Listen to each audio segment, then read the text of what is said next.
Hi అండి. అందరికీ నమస్కారం. వారాహిదేవి నవరాత్రి పూజ భాగంలో ఈరోజు మనం రెండవ రోజు అయితే జరుపుకుంటున్నాము. నేను నైట్ 9:00 అయితే పూజ స్టార్ట్ చేస్తున్నాను. ఆ టైంలో చేస్తే చాలా బావుంటుందని ఆ టైంలో అయితే స్టార్ట్ చేస్తున్నాను రోజు. రెండవ రోజు పూజను ఎలా చేసుకోవాలో చూద్దాం.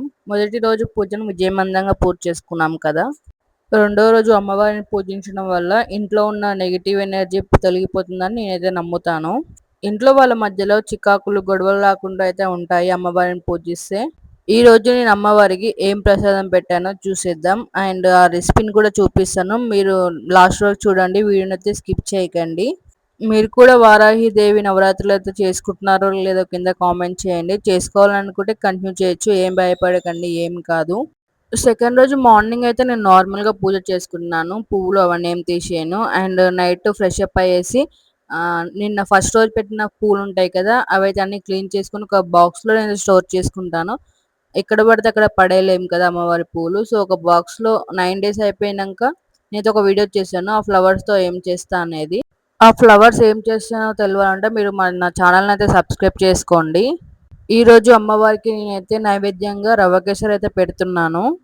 ఫస్ట్ నెయ్యిలో ఆర్ ఆయిల్‌లో డ్రై ఫ్రూట్స్ అయితే వేయించుకోవాలి. ఇక్కడ నేను ఆయిల్ యూజ్ చేస్తున్నాను. ఎందుకంటే మా ఇంట్లో నెయ్యి ఎక్కువ తినరు. సో, ఒక్క కప్ రవ్వకి మనం ఒక 4 గ్లాసెస్ అయితే వాటర్ తీసుకున్నాము. అది బాగా మరిగాక యాలకుల పొడి అండ్ కొంచెం కలర్ అయితే యాడ్ చేసుకొని కలుపుతున్నాను. వేయించుకున్న రవ్వని ఇప్పుడు మనం ఆ వాటర్‌లో వేసి బాగా కలపాలి. అండ్ ఒక కప్పు రవ్వకి ఒక కప్పు షుగర్ అయితే బాగా సెట్ అయితుంది. మీకు కొంచెం ఎక్కువ స్వీట్ కావాలంటే ఒక కొంచెం అయితే యాడ్ చేసుకోండి. ఎక్కువేమి యాడ్ చేయకండి. అది కొంచెం దగ్గరకయ్యాక దించుకోవడమే. ఇంత చాలా సింపుల్‌గా రవ్వ కేసరి అయితే నేను ఫినిష్ చేసుకున్నాను. ఫస్ట్ రోజు నేను అమ్మవారికి కుంకుమార్చన చేసుకున్నాను గదా! ఇప్పుడు ఆ కుంకుమని ఒక బాక్స్‌లో స్టోర్ చేసుకుంటున్నాను. ఈరోజు అమ్మవారికి గులాబీ మాల అయితే వేస్తున్నాను. నేనే స్వయంగా నా చేతులతో అయితే రెడీ చేశాను గులాబీ మాల. అలా చేస్తే చాలా తృప్తిగా ఉంటుంది కదా! బయట కొనుక్కరావడం కన్నా. గులాబీ మాల ఎలా ఉందో కింద కామెంట్ చేయండి. అండ్ ఈరోజైతే మొత్తం రెడ్ కలర్ థీమ్ అనుకుంటున్నాను. అమ్మవారికి రెడ్ అంటే చాలా ఇష్టం కదా! అందుకే ఎక్కువ గులాబీలతో నేనైతే దండ ప్రిపేర్ చేసుకున్నాను. నిన్నటి ఒత్తులు అవన్నీ మొత్తం క్లీన్ చేసుకొని, ఇప్పుడు కొత్తగా ఫ్రెష్‌గా ఒత్తులు పెట్టుకోవాలి. ఫస్ట్ దీపం వెలిగించుకొని తర్వాతయితే గణపతికి పూజ చేస్తున్నానిక్కడ. ఈరోజు వీడియో ఏం ప్లే చేసుకోలేదు. జస్ట్ నార్మల్‌గా మనకు ఐడియా ఉంటది కదా! ఫస్ట్ ఎక్కడ పూజ చేసుకోవాలని అలా పూజ చేసుకున్నాను.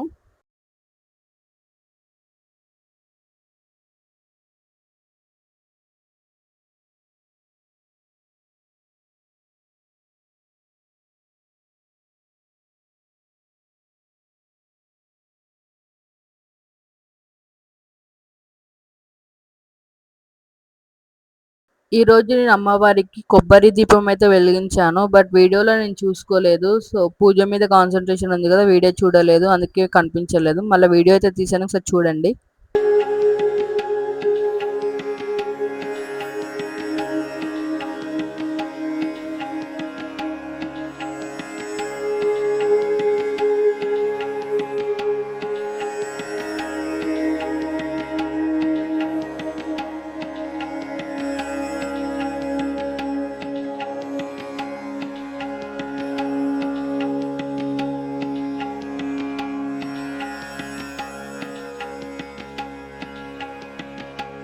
వారాహిదేవి అష్టోత్తరాలయితే ఉంటాయి. 108 అవి నేనైతే డైలీ మార్నింగ్ అండ్ ఈ నైట్ పూజలో కంపల్సరీగా చదువుతాను. ఈరోజు నేను కుంకుమతో చేయలేదు పూజ. అక్షింతలతో చేశాను. సో, ఇక్కడ అక్షింతలైతే వేస్తున్నాను.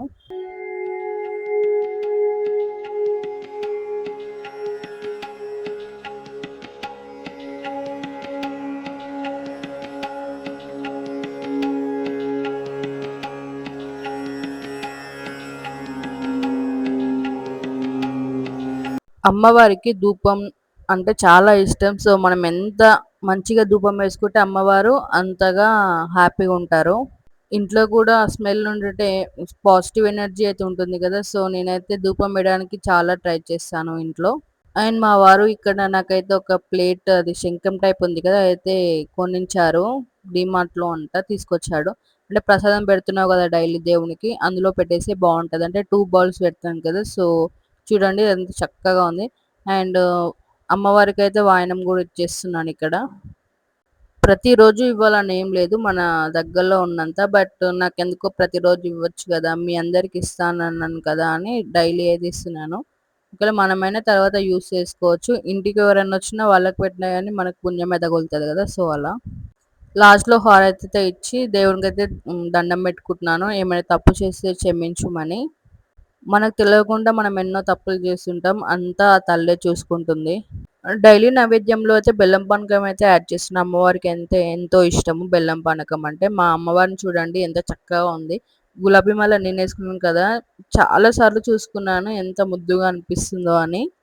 ఏదైనా మన చేతులతో చేస్తే చాలా బావుంటుంది. హ్యాపీ అనిపిస్తది. ఇంట్లో దేవుడికి గూడా నేనైతే డైలీ పూజలు చేస్తున్నాను ఈ దేవతతోనే. మీరు ఈరోజు ఏ ప్రసాదం పెట్టారో కింద కామెంట్ చేయండి. మీరు నవరాత్రులు చేసుకుంటున్నారో లేదో కూడా కింద తెలపండి నాకు. సెకండ్ డే పూజ అయితే చాలా సక్సెస్‌ఫుల్‌గా, చాలా ప్రశాంతంగా జరిగిపోయింది. నిన్న కొంచెం తెలవదు కదా! సో, అందుకే కొంచెం హడావిడి అయింది. ఇప్పుడైతే ఈరోజు చాలా మంచిగా అయిపోయింది. అన్నీ లైన్‌గా పద్ధతిగా చేసుకున్నాను. అమ్మవారి ఆశీస్సులు మీపై ఎప్పుడూ ఉంటాయి. ఈ వీడియో మీకు నచ్చిందని ఆశిస్తున్నాను. నచ్చితే తప్పకుండా లైక్ చేయండి. మీ అభిప్రాయాన్ని కామెంట్ రూపంలో తెలియజేయండి. డే 3 పూజ విధానం అండ్ నేను నైవేద్యం పెడతానో రేపటి వీడియోలో మళ్ళీ కలుద్దాం. అంతవరకు సెలవు. ఓం శ్రీ వారాహే నమః. మీరు మాత్రం మన ఛానల్‌ని లైక్ చేయడం అండ్ సబ్స్క్రైబ్ చేసుకోవడం మాత్రం మర్చిపోకండి. అండ్ కామెంట్ కూడా చేయండి పక్కా. And bye bye. సబ్స్క్రైబ్. మీకొక చిన్న విషయం చెప్పడం మర్చిపోయాను. నిన్న డిస్క్రిప్షన్‌లో మంత్రాలైతే ఇస్తా అని చెప్పాను కదా! బట్ అయితే అవి రావడం లేదు. ఒకవేళ ట్రై చేస్తాను ఈరోజు కూడా వస్తే అయితే పీడీఎఫ్‌లో అయినా ట్రై చేస్తాను పెట్టడానికి. And bye bye. ఓం శ్రీ వారాహే నమః.